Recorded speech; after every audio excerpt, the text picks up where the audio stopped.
क्या आपको पता है कि बिना सीमेंट के ताजमहल को किस प्रकार से बनाया गया था? आज के समय में बड़ी बड़ी बिल्डिंगों को सीमेंट से बनाने पर भी वो 100 सालों तक नहीं टिक पाती। तो आखिरकार ताजमहल को कैसे बनाया गया था, जो कि 300 सालों से भी कहीं ज्यादा समय से इसी प्रकार खड़ा है और इसे देखने पर हमें नहीं लगता इसका इतना जल्दी कुछ बिगड़ेगा। चाहे कोई बड़ा भूचाल आ जाए या फिर नेचुरल डिजास्टर का सामना इसे करना पड़े, ये यहाँ पर इसी प्रकार खड़ा रहेगा। इसे यहाँ पर खड़ा होने में कोई दिक्कत नहीं आने वाली। आखिर इसका कारण क्या है और क्या आप लोग अंदाजा लगा सकते हैं कि जिस समय इसे बनाया गया था उस समय इसके ऊपर कितना खर्चा आया था? आखिरकार इसे यमुना नदी के किनारे पर ही क्यों बनाया गया? इसके साथ ही आप लोग जान पाएंगे कि आज तक ताजमहल के अंदर लाइटिंग क्यों नहीं लगाई गई। बस आप लोगों से इतनी ही रिक्वेस्ट है कि वीडियो में आखिर तक बने रहिएगा और अभी तक वीडियो को लाइक नहीं किया है तो वीडियो को लाइक कर चैनल को सब्सक्राइब जरूर कर लें। दोस्तों, हर रोज लगभग हजारों लोग इसे देखने के लिए दूर दूर से आते रहते हैं, जिसके इतिहास के बारे में तो शायद आप लोग जानते भी होंगे, जिसे आज के समय में प्यार की निशानी के तौर पर देखा जाता है। आखिरकार किस प्रकार शाहजहां ने अपनी प्यारी बेगम मुमताज के लिए इतना प्यारा मोन्यूमेंट बना दिया, जिन्होंने अपने प्यार को मुमताज की मौत के बाद इस तरह इमारत बनाकर साबित किया। लेकिन सवाल आज भी लोगों को परेशान कर देता है कि बिना सीमेंट के इतना मजबूत स्ट्रक्चर कैसे बनाया गया होगा। जहां सीमेंट का आविष्कार भी 1824 में हुआ था, तो इसे इतना मजबूत कैसे बनाया गया जिस पर आज तक एक खरोच भी नहीं आई। दोस्तों, पुराने समय में बड़े बड़े भवनों का निर्माण करने के लिए एक स्पेशल पेस्ट का प्रयोग किया जाता था, जिसकी रेसिपी जानकर शायद आप लोग भी चौंक जाएंगे। और इसे बनाते समय इसमें अकीक, फिरोजा, अजवाड़, मूंगा, सुलेमानी, लहसैनिया, तमसा जैसे काफी सारे अन्य पत्थरों का प्रयोग किया गया था, जो कि उस समय काफी ज्यादा गिने चुने पत्थर हुआ करते थे।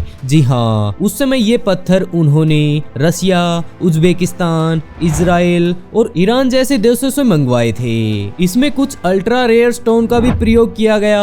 और बात अगर उस पेस्ट की जाए जिससे ताजमहल को इतनी मजबूती मिली है, तो उसे जानकर शायद आप लोग विश्वास भी नहीं करेंगे, क्योंकि इसे बनाने के लिए गुड़, पतासे, बेलगिरी का पानी और चावल के आटे जैसी काफी सारे अन्य मिश्रण को डालकर पेस्ट तैयार किया गया था, जिसे अगर एक सही अनुपात में मिलाया जाए तो वो सीमेंट से भी कहीं ज्यादा मजबूत बन जाएगा। दोस्तों, जहां बुर्ज खलीफा को खड़ा करने के लिए उसकी नींव में काफी सारा स्टील लगाया गया, वहीं ताजमहल को बनाने के लिए इसकी नींव में लकड़ियों का प्रयोग किया गया था।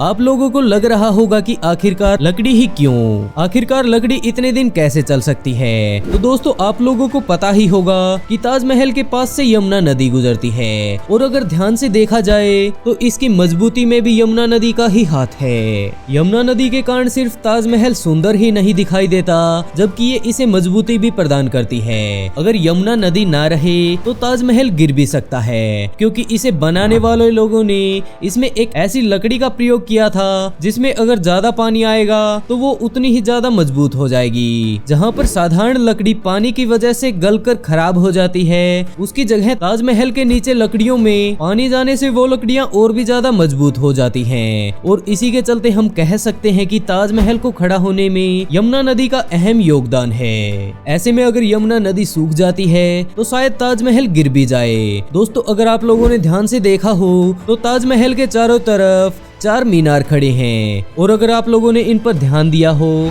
तो ये सीधे नहीं खड़े हैं, मतलब कि ये बिल्कुल स्ट्रेट नहीं है। ऐसा उस समय के कारीगरों द्वारा जानबूझकर किया गया था, क्योंकि वो नहीं चाहते थे कि अगर कोई तेज भूकंप आ जाए तो ये मीनार ताजमहल के ऊपर गिरे, जिसके चलते इन्हें थोड़ा बाहर की तरफ झुकाकर बनाया गया, ताकि अगर इसे भूकंप का सामना करना पड़े तो ये पिलर ताजमहल के ऊपर ना गिरे और भूकंप के झटके ताजमहल तक पहुंचने से पहले इन मीनारों में ही रह जाएं। दोस्तों, अगर बात ताजमहल को उस समय बनाने में आने वाले खर्चे की जाए तो आप दांतों तले उंगलियां दबा लेंगे, क्योंकि उस समय आज के 1 रुपए की कीमत भी काफी ज्यादा हुआ करती थी। और अगर कैलकुलेशन के हिसाब से देखा जाए तो आज के ताजमहल की वैल्यू करीबन 1 से 2 बिलियन डॉलर के आसपास रहेगी, यानी कि लगभग 8,000 से 10,000 करोड़ के बीच। और ये तो सिर्फ वो खर्चा था जो कि इसे बनाने में किया गया था।